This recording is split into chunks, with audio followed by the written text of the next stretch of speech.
Hello అండి, నేను మీ doctor Teja పల్మనాలజిస్ట్ని. నాకు ఈ మధ్య జనరల్గా చాలా మంది అడిగే క్వశ్చన్ ఏంటంటే, నాకు చాలా రోజుల నుంచి దగ్గు ఉంది, జలుబు ఉంది, ఎన్ని యాంటీబయాటిక్స్ వాడినా తగ్గలేదు, మీరు మంచి యాంటీబయాటిక్ రాయండి సార్ అని అడుగుతుంటారు. అంటే మంచి యాంటీబయాటిక్ అనేది అట్లా ఉండదండి. అట్లా ఆ దగ్గు జలుబు ఎందుకు వస్తుంది అనేది చూడాలి.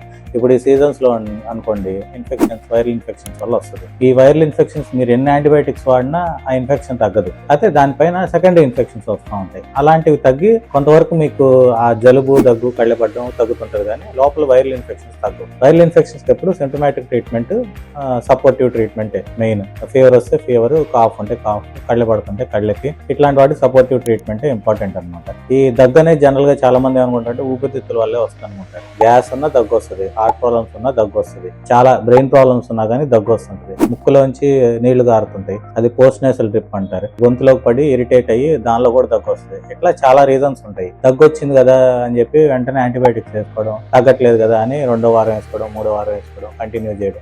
దానివల్ల ఏమవుద్దంటే మీకు ఆ యాంటీబయాటిక్ అవసరమైన టైంలో పనిచేయకుండా రెసిస్టెన్స్ వస్తుంది అనమాట. సో ఇట్లాంటివి అవాయిడ్ చేస్తారని కోరుకుంటున్నాను. Thank you.